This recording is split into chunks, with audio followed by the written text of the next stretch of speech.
What's up, game heads? The RMGN here, and I want to give y'all a game review, RMGN Style. And I'm reviewing, of course, God of War 3. This game has been out for about a little bit more than a week now. Well, it's been about a week, but this game has already gotten pretty damn high scores. It's been, one of the most anticipated games of 2010, and one of the best games of all time. Well, that's what people are rating it. And when you see what this game brings to the table, it'd be hard to disagree. But just in case you're new to the series and you don't know how it works out, and anyway, here's how it goes. It starts out with Kratos. He's a leader of the Spartan army, and he goes to war with the barbarians at the beginning of the series. And just as he's about to be slain by the barbarian king, he calls upon Ares, the current god of war, to help him slay all of his enemies in exchange for pledging his life to the god of war. He does that, and in a blind fury, he kills the people he loves. Ares kills his family, and he turns against Ares, and he sets on a quest to destroy him. And he goes all over Greece to try to find the god of war to kill him, and he needs this ancient relic from Pandora's box. He gets it, finds Ares, god of war, kills him, and becomes a new god of war himself. Enter God of War 2, and his rule as the god of war is kind of bringing people in peril through all of ancient Greece and Rome. There are wars and battles everywhere, and apparently the gods do not take kindly to this. So apparently what the gods do to get even with Kratos, they take away his powers, and then he finds out Zeus is his father. And he dies at the beginning of God of War 1. At the beginning of God of War 2. And as soon as he gets out of Hades, he sets on a quest to Mount Olympus to try to destroy Zeus. And blah blah blah. Go along with the game. He finally accomplishes his quest to get to Zeus. And right before he destroys him with the blade, tries to destroy him with the blade of Olympus, Athena, the goddess of wisdom, jumps in the way. He ends up slaying her again, but you see her again in God of War 3. And apparently in this time, the gods are too powerful for the Titans and Kratos to stop. So they use the power of the sirens, or whoever it was, or the sirens, the face, whoever it was. They use their power to go back in time to the beginning of God of War 2, and the Titans are mounting an all-out assault on Mount Olympus. Enter God of War 3, where he says, "Zeus, your son has returned. I bring with me the destruction of Olympus." Yeah, and that's pretty much how this game goes out. But as the PlayStation system in general has been known for its hack and slash and action games in general over the years, you got your Metal Gear Solids, you've got your Devil May Cry's, you've got your Tenchus and your Ninja Gaidens, but this game sets a whole new bar all its own. This game, every action game that comes forward for any system is going to have to live up to this standard now, because this game is, just blowing it out on so many different levels. And I know that Uncharted 2 won the game of the year, well, as far as action for the PS3, but I gotta say, in terms of gameplay, story mode, and graphics, this game rapes Uncharted 2. This game takes a big steamy horse piss all over Uncharted 2. And this comes from somebody who enjoyed the Uncharted 2 game. I actually enjoyed the game, but this game just blows it out of the water. But don't take my word for it. It's time to get to the good part. Let's go to the gameplay. Olympus will prevail!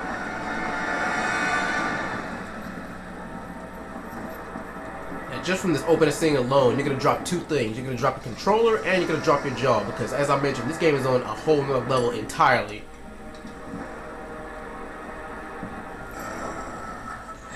You're going to forget you're playing a game. Instead, you're going to think you're watching a movie.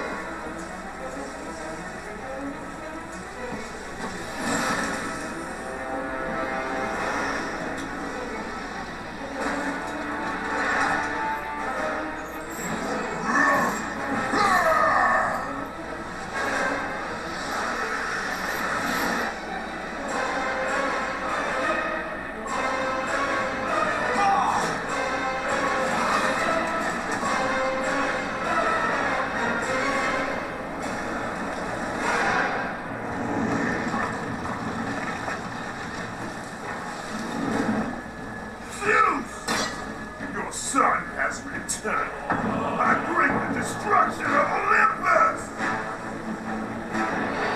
And of course, you got your dozens of mindless drones and enemies to plow through.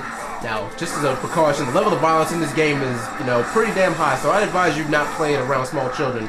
Violence and nudity. Because, see, look at that, I just got blood on my controller. And of course, you got a lot of new techniques to try out, like the human battering ram. Look at that. You can't just get away with button mashing in this game. You really gotta mix up your combos in this one. They gave you a lot to play with in this one.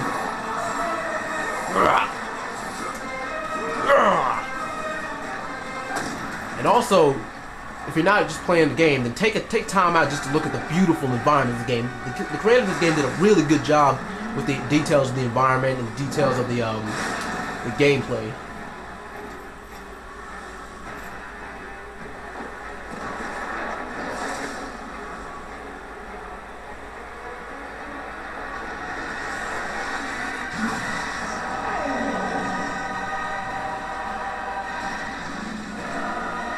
Whether you are playing this game in standard definition or high definition, you're still in for a treat.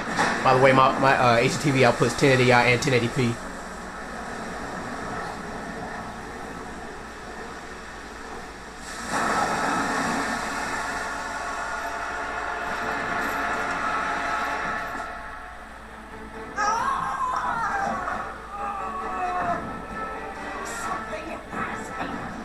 Environments are so realistic, you can't tell what's cutscene and what's gameplay, and that's one thing that I really like about this game, and some of the creators of the game really worked hard on. This is like the next level above next level. This is like some PS4 type stuff. And this is just a taste of what the PS4 might be.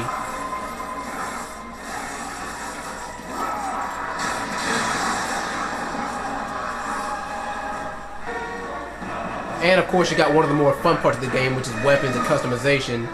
Of course you got the standard beat a boss, get a new weapon thing, but the good thing about it is each weapon has its own magic. Instead of just you beating a boss, getting an item, beat a boss, get a new magic ability. Each item or weapon has its own magic built in, and you can customize it as you please. Like especially you can experiment with these. And my favorite weapon is the Cestus. But another good thing is that you can as you're fighting, you can switch your weapons and work them in with your combos. See, it works out either way. BAM! And naturally, you got your boss fights in the game, especially this one. This one is a really tough one. The Zeus boss fight, the last one in the game. These boss fights, you have to use every single aspect of talent or every single weapon, item, and anything that you got just to beat this boss.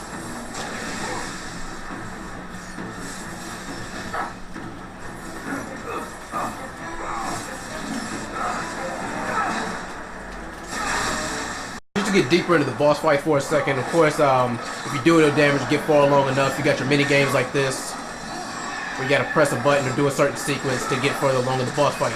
And if you fail, then you go right back to where you started from, and you get a little bit of damage done to you. So you don't want that. Nothing wrong with a little bit of butt mashing either.